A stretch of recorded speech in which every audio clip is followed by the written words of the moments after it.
Pensez-vous vraiment qu'un président a le temps de faire son propre lit? Légère pause.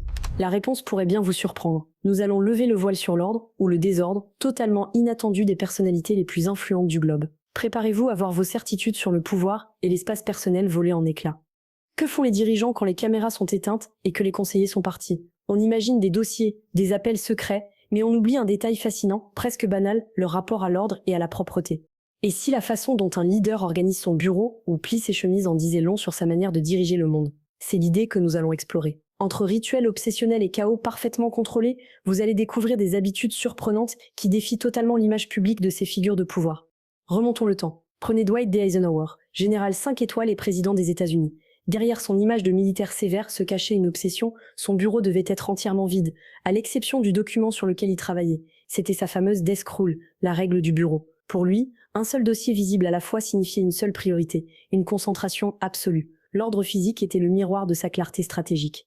À l'opposé, on trouve Winston Churchill.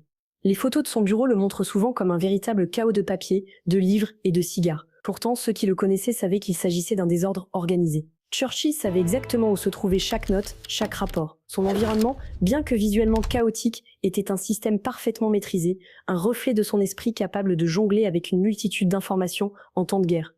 Et que dire d'Abraham Lincoln? On raconte qu'il utilisait son fameux chapeau haute forme pour stocker des lettres et des documents importants. Un espace de travail en apparence négligé, mais qui cachait un esprit d'une logique et d'une structure implacable, capable de rédiger des discours qui ont changé le cours de l'histoire.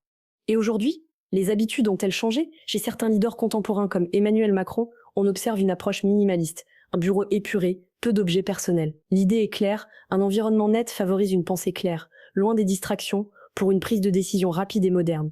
De l'autre côté de l'Atlantique, Joe Biden semble préférer un espace qui mêle objets personnels et organisation rigoureuse. C'est un ordre familier, un bureau qui lui ressemble et qui offre une forme de stabilité et de confort au milieu de la pression immense de la Maison-Blanche. C'est un point d'ancrage. Et puis, il y a l'efficacité discrète des femmes de pouvoir. Des figures comme Angela Merkel ou Jacinda Ardern sont souvent associées à une image de pragmatisme. Leurs environnements, souvent sous-estimés par les médias, sont décrits comme étant méticuleusement entretenus. Pas de place pour le superflu. Un ordre fonctionnel qui va droit au but. Une propreté qui n'est pas une question d'apparence, mais d'efficacité. Le lien psychologique est fascinant. Pour beaucoup de leaders, maintenir l'ordre dans leur espace personnel est une façon de garder le contrôle. Quand on gère des crises mondiales, des économies volatiles et des conflits imprévisibles, ranger son bureau ou organiser sa bibliothèque devient un acte concret, maîtrisable, qui apporte un sentiment de puissance tangible. C'est la fameuse philosophie du bureau rangé, esprit clair. En éliminant le désordre physique, certains leaders cherchent à réduire leur charge cognitive, à libérer de l'espace mental pour se concentrer sur l'essentiel. C'est une forme d'hygiène mentale. Enfin, il ne faut pas sous-estimer l'effet anti-stress de la routine. Pour des individus soumis à un stress extrême, une tâche simple et répétitive, comme faire la vaisselle ou nettoyer, peut devenir un rituel apaisant. Un moment de calme et de prévisibilité dans une vie qui, par définition, n'en a aucun.